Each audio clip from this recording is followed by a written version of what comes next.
The monitor beeped a steady, rhythmic pulse as another contraction seized my body. I gripped my husband Daniel's hand, my knuckles white, breathing through the wave of pain.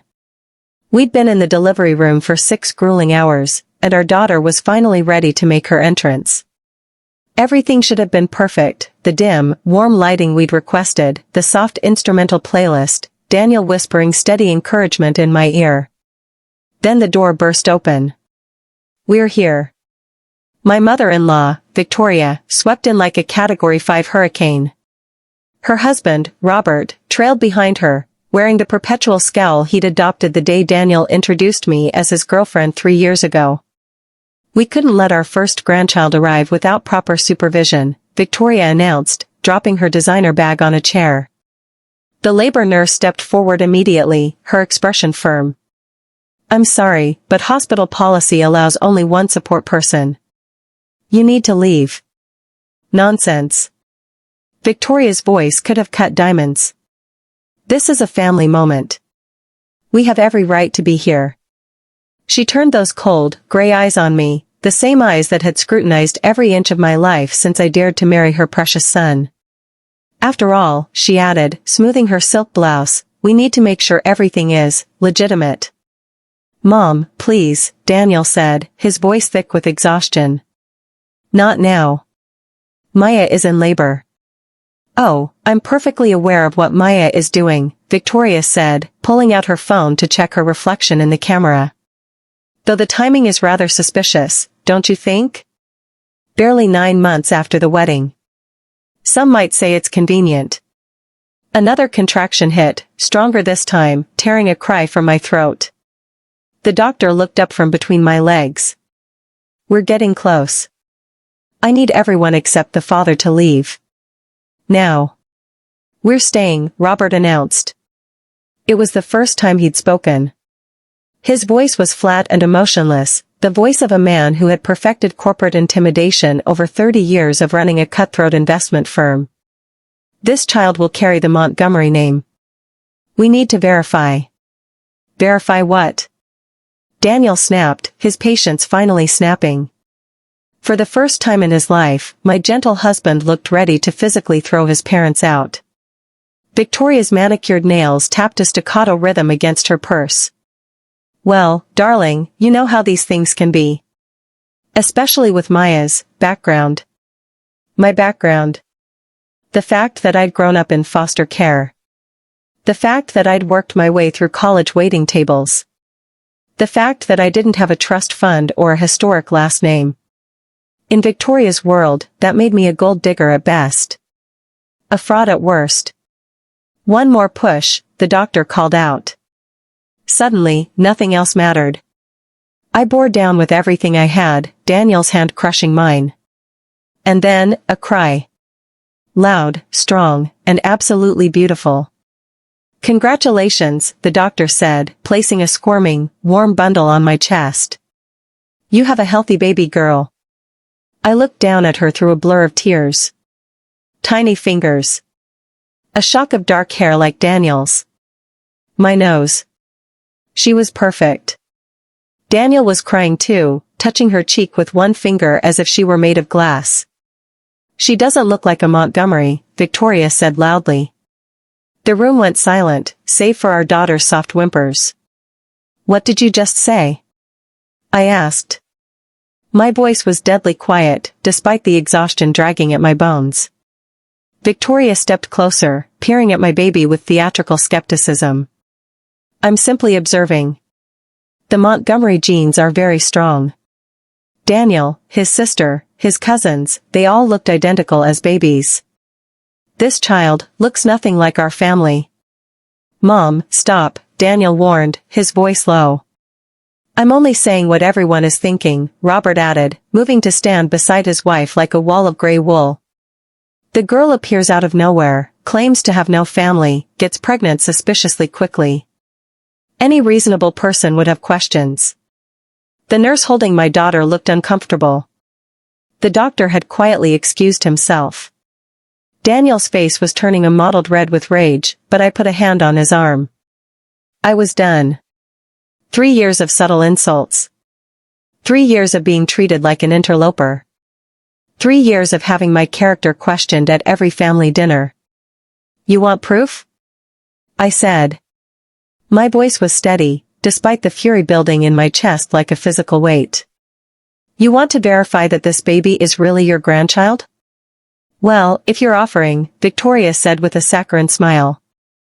A simple DNA test would clear everything up, wouldn't it?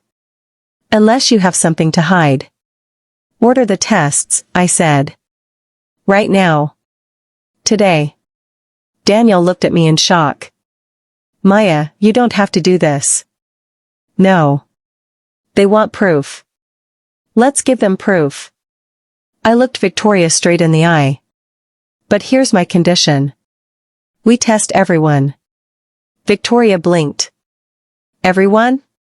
The baby. Daniel. Me. And both of you. Victoria laughed, that tinkling, fake laugh she used at charity galas. Whatever for? We know who we are. Humor me, I said. You want to question my integrity? Then let's verify everyone's. Unless you have something to hide. I threw her own words back at her. For a split second, I saw something flicker across Robert's face. Fear. But it was gone so quickly I might have imagined it. Fine, Victoria said, waving a hand dismissively. Order your little tests.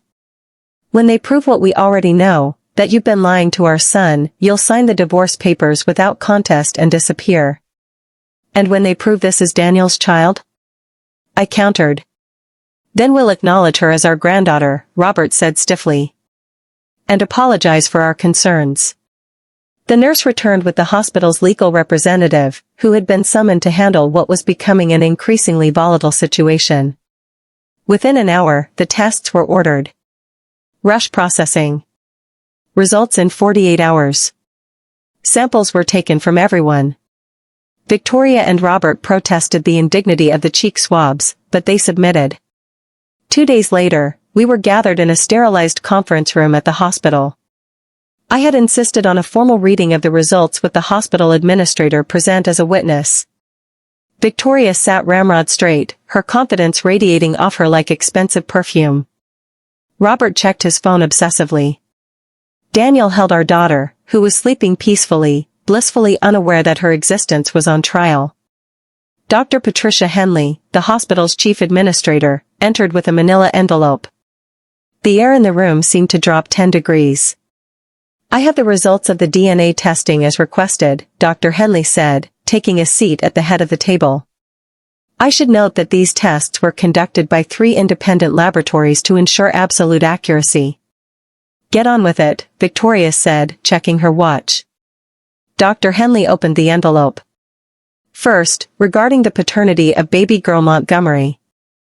The DNA analysis confirms with 99.97% certainty that Daniel Montgomery is the biological father of the child. I didn't even look at Victoria. I kept my eyes on Dr. Henley, waiting. Furthermore, she continued, maternal DNA confirms Maya Montgomery as the biological mother. Which I assume was never in question, but was tested as requested. There. You see? Daniel said, turning to his parents. Now you can apologize to my wife. And there's more, Dr. Henley interrupted. Her expression was unreadable, professional. As requested, we also ran comparative DNA analysis on all parties tested to establish lineage. The results are unexpected. The room went very still. The DNA test confirms that Daniel Montgomery shows no biological relationship to Robert and Victoria Montgomery. The probability of biological parentage is 0%. The silence that followed was deafening. It was a vacuum, sucking the air out of the room. Victoria's face went white. Her perfectly applied makeup stood out starkly against her sudden pallor. Robert's phone slipped from his hand, clattering loudly on the mahogany table. That's impossible, Victoria whispered. There must be a mistake. 3 independent labs, Dr. Henley reminded her gently. The results are conclusive. Daniel was staring at his parents, The people he'd called mom and dad his entire life, with a mixture of shock and dawning horror. "What is she saying?" Daniel asked, his voice trembling. "What does this mean?" "It means," I said quietly, "that your parents have some explaining to do." "This is ridiculous." Robert stood up, his chair scraping violently against the floor. "These tests are obviously flawed. We'll sue this hospital for every dime." The conference room door opened. An elderly woman walked in, flanked by 2 police officers. She was probably 75, with silver hair pulled back in an elegant bun and eyes that were achingly familiar. Daniel's eyes. "Hello, Daniel," she said softly. Tears streamed down her weathered face. "My name is Margaret Sinclair. I'm your real grandmother." Victoria let out a sound like a wounded animal. Robert sat back down heavily, his face turning gray. Margaret continued, her voice gaining strength. 31 years ago, my daughter, Julia, was a patient at Riverside Hospital's psychiatric ward. She had been admitted for postpartum depression after giving birth to a baby boy. She was vulnerable, confused, and heavily medicated. Margaret's voice hardened as she looked at Victoria and Robert. The perfect victim for someone looking to steal a baby. "You can't prove anything," Robert said. But his voice shook. "Actually, I can," Margaret replied. "You see, Victoria worked at Riverside Hospital as an administrator back then. She had access to all the patient files. She knew Julia had no family support nearby. I was overseas. Julia's husband had left her. She knew no one would look for the baby if he simply disappeared." One of the police officers stepped forward. "We've been investigating this cold case for 2 years, ever since Mrs. Sinclair came to us with new evidence. The DNA test was the final piece of the puzzle." Daniel was trembling, clutching our daughter to his chest. You're saying they kidnapped me?" "Your real name is Andrew Sinclair," Margaret said gently. "Your mother, my Julia, never recovered from losing you. She spent 20 years searching before she took her own life. Her last words were about her stolen baby." I moved to Daniel's side, wrapping my arm around him as the devastating truth washed over him. Our daughter stirred in his arms, making small cooing sounds. "Why?" Daniel asked his parents. "If you couldn't have children, why not adopt legally? Why steal someone else's baby?" Victoria's careful composure finally cracked. "We tried for years," she screamed, tears ruining her mascara. "We tried everything. IVF, surrogacy, adoption agencies, nothing worked. They said we were too old or there were concerns about Robert's business ethics. Then I saw her in the hospital. This young girl with nothing. And she had this perfect baby boy." She looked at Daniel with a twisted kind of love. I thought we could give him a better life. We had money. Connections. Stability. What did she have? She had a mother's love, Margaret said fiercely. She had a family who would have helped if we'd known. She had the right to raise her own child. You destroyed her, I said to Victoria, my voice shaking with rage. You destroyed an innocent woman because you felt entitled to her baby. And then you had the audacity to question my integrity? To demand proof that I hadn't deceived your son? The second officer spoke up. Victoria and Robert Montgomery, you are under arrest for kidnapping, identity fraud, and falsification of legal documents. As they read them their rights, Victoria kept babbling explanations, justifications, pleading for Daniel to understand. Robert said nothing. His corporate titan persona had shattered into dust. They were led away in handcuffs. Daniel didn't even watch them go. Margaret approached slowly, respectfully. I know this is a shock. I don't expect anything from you immediately, Daniel. Andrew. I'm sorry. I don't even know what to call you. Daniel, he said firmly. I've been Daniel for 31 years. But I want to know about her. About Julia. About my real mother. Margaret smiled through her tears and pulled a worn photo album from her bag. She was beautiful. Kind. Talented. She was a concert pianist. You have her hands, her musical ability. She loved you so much in the short time she had with you. As Daniel looked through photos of the mother he never knew, our daughter, our perfectly legitimate daughter whose existence had exposed this 30-year lie, began to cry. Margaret looked at her with wonder. "May I?" she asked tentatively. I nodded. Daniel carefully placed our daughter in her arms, his real grandmother's arms. "What's her name?" Margaret asked. Daniel and I exchanged glances. We'd been debating names for weeks, unable to decide. "Julia," Daniel said suddenly. "Her name is Julia Margaret Montgomery." He paused. "Sinclair. If that's okay with you, Maya." I nodded, tears stinging my eyes. "It's perfect." Margaret held baby Julia close, humming something. A lullaby. Maybe something she might have hummed to Daniel if she'd had the chance. "Your mother would be so proud," she whispered to Daniel. "So proud of the man you've become. Despite everything." The next few months were a whirlwind of legal proceedings, media frenzies, and emotional aftershocks. Victoria and Robert were eventually convicted. 15 years each for kidnapping and a laundry list of related charges. Their estate was liquidated to pay damages to Margaret and to fund a foundation for families of missing children. Daniel struggled with his identity for a while. Therapy helped. So did Margaret's patient, steady presence in our lives. She never pushed, never demanded. She just made herself available whenever Daniel was ready to learn more about his origins. She became the grandmother to Julia that Victoria never could have been, warm, genuine, and completely devoted. The extended Montgomery family, or whoever they really were, disappeared from our lives entirely, unable to face the scandal. But Daniel's real family began to emerge. Cousins Margaret had kept in touch with, elderly aunts who remembered Julia, a whole history that had been stolen from him.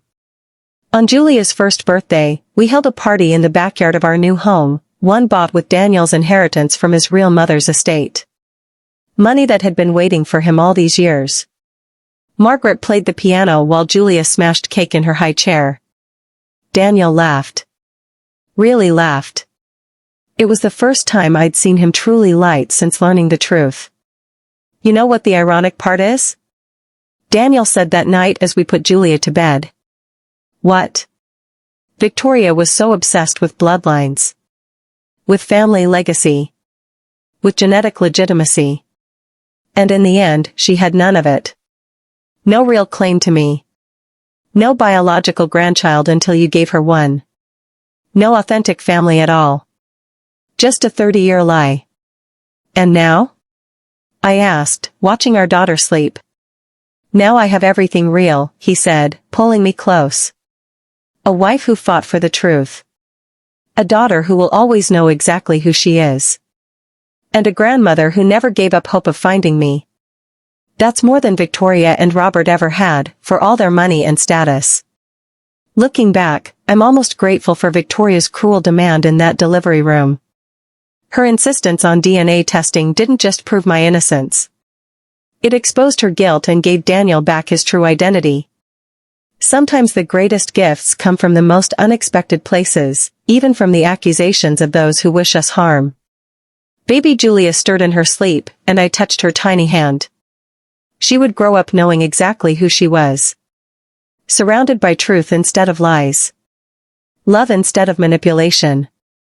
The Montgomery name might not mean what it once did. But the Sinclair name? That meant survival. Persistence. And the kind of love that searches for 30 years and never gives up. That was a legacy worth passing on. Stand for truth. Subscribe, like, and share. Because silence isn't revenge, justice is being heard.